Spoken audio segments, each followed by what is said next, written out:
खर्चा तो राम सेतु पर भी हुआ था। आज राम सेतु जनता के द्वारा इतना बड़ा आंदोलन खड़ा हुआ, उसके कारण से राम सेतु अब जहां से योजना बनी थी वहां से तो अब नहीं बनने वाला। ये तो हो गया है पक्का। अब वो आगे बनेगा कि नहीं, उसके कितने ऑल्टरनेटिव्स हैं वो दिए गए थे, और वो बनाएंगे कि नहीं बनाएंगे, मगर मैं समझता हूं कि बहुत बड़ा खर्चा उसके ऊपर हो गया जो पानी की तरह से बह गया। मैंने उनसे ये कहा था हमारे एनवायरमेंट मिनिस्टर से कि आपको ये योजना रद्द कर देनी चाहिए। मेरी चर्चा हुई, उन्होंने कहा मैं इस बात को कहूंगा, और इस समय विचार ज्यादातर लोगों का इस प्रकार का है कि गंगा को बचाना चाहिए। इसलिए मैंने आज आपको जो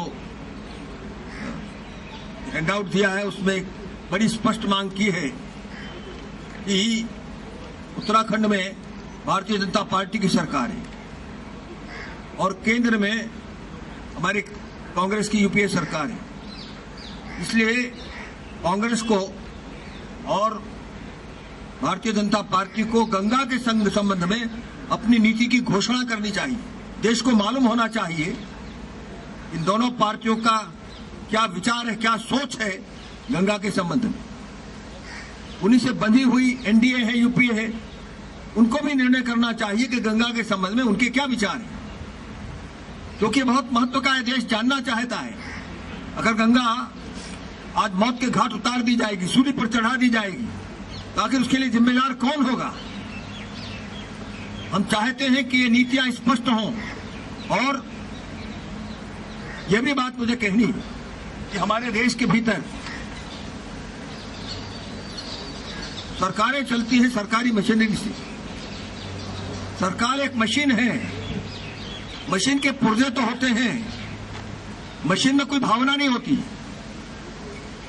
और ये मशीन ऐसी आज से बनी हुई है जिसमें ये एक मृत मशीन के नाते से काम करती है। जनता की भावनाएं क्या है इस देश में, उसका विचार होता ही नहीं। अगर ये विचार होता तो शायद बहुत सी योजनाएं जो देश में इस समय बन रही हैं, जो हमारी श्रद्धा को, हमारी आस्थाओं को समाप्त कर रही हैं, वो योजनाएं शायद कभी नहीं बनती। आज स्थिति इस प्रकार की गंगा के संबंध में, और इसलिए हमें ये बात स्पष्ट होनी चाहिए कि इन सरकारों को नीति अपनी निश्चित करनी पड़ेगी।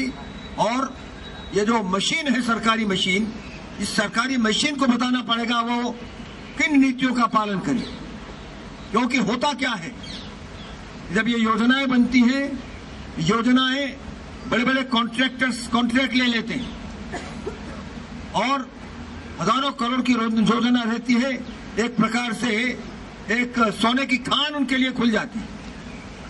और ये कॉन्ट्रैक्टर्स ये केवल अपने लाभ के लिए, चाहे गंगा की मौत हो रही हो उससे उनको इससे कोई मतलब नहीं है। उनको जो उसमें से प्राप्ति हो रही है उस प्राप्ति से उनको मतलब है।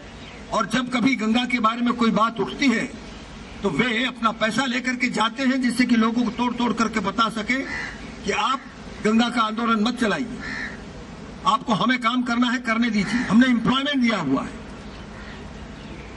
जब टिहरी डैम बना तो एम्प्लॉयमेंट दिया गया लोगों को और पैसा भी मिला उनको।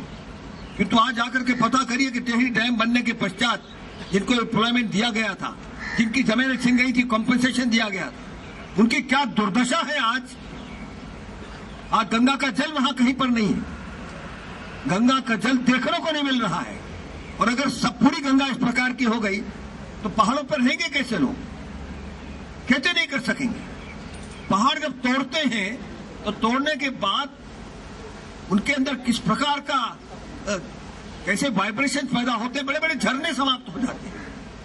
आप अगर देखेंगे कि जो झरने चलते थे वो बड़े बड़े ब्लास्ट करने से सुरंग बनानी जाती है 25-25, 30-30 किलोमीटर की। जितने भी झरने चलते हैं वो सब झरने स्वयं जाते हैं, खत्म हो जाते हैं, बंद हो जाते हैं, लोगों को पानी मिलना बंद हो जाता है। इतने संकट में है लोग। अगर आप जाएंगे पहाड़ों पर आपको ये सारे संकट जो झेल रहे हो आपको बताएंगे। मेरा कहना है कि जल विद्युत के लिए आज अनेक विकल्प हैं और आप किसी विकल्प से चाहे आप फ्यूल से बनाएं, चाहे आप कोल से या गैस टरबाइन से बनाएं, आप अनेक प्रकार की योजनाएं हैं और भविष्य का भारत का जो फ्यूल होने वाला है, ये हमारे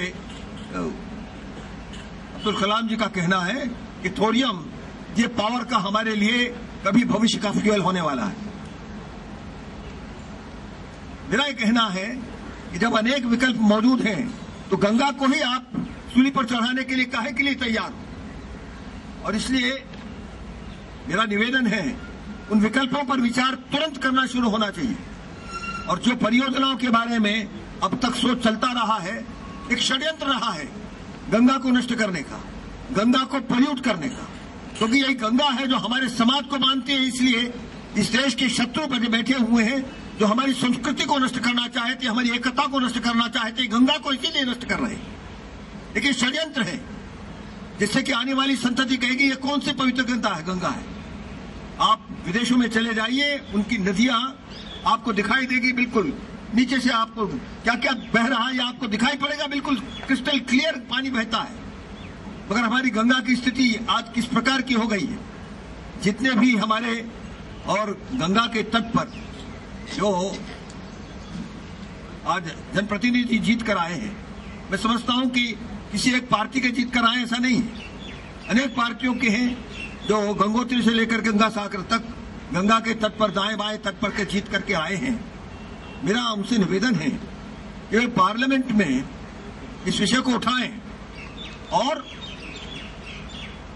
सबका सहयोग लें, जनता का सहयोग लें, जन संगठनों का सहयोग लें और उसी के साथ साथ जो म्यूनिसिपैलिटीज हैं, जो पब्लिक इस प्रकार की बॉडीज बनी हुई हैं, उनका सहयोग लें और सबके दायित्व निश्चित करके गंगा के जो पोल्यूशन है उसको दूर करने का प्रयत्न करें। ये काम बहुत बड़ा है, इसमें संतों का, संगठनों का सहयोग होगा, किंतु आज विषय पोल्यूशन दूर करने के साथ साथ सबसे बड़ा विषय ये है कि गंगा ये सूली पर चढ़ाई जा रही है, उसको रोका जाए। और मेरा ये कहना है जो भी परियोजनाएं चल रही हैं उनको रद्द करने की घोषणा ये दोनों सरकारों को करनी चाहिए।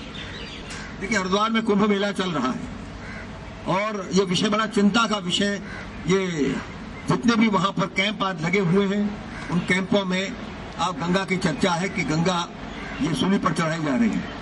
मेरा निवेदन केवल इतना ही है कि अगर हमारे समाचार पत्र इस भारत में जो अंधकार में पूरी जनता है, जनता को नहीं मालूम है गंगा सूली पर चढ़ रही है, अगर पत्रकार हमारे सही ढंग से गंगा का चित्रण करेंगे कि आज गंगा के साथ किस प्रकार का विश्वासघात हो रहा है, तो पूरी जनता को प्रकाश में आएगा कि आज किस अंधेरे में हम थे, गंगा के साथ क्या व्यभिचार हो रहा है, और जनता खड़ी होकर के अपने दायित्व का निर्वाह कर सकेगी। और इसलिए आप लोगों का भी बहुत बड़ा, मैंने हमारे देश के जो बड़े पत्रकार हैं उनसे मैंने बातचीत भी की है और भी बातचीत कर रहा हूं, और मुझे ऐसा लगता है कि राजनीति का प्रश्न नहीं है, ये हमारे देश के भीतर एक राष्ट्रीय प्रश्न है, इतना ही मुझे कहना है।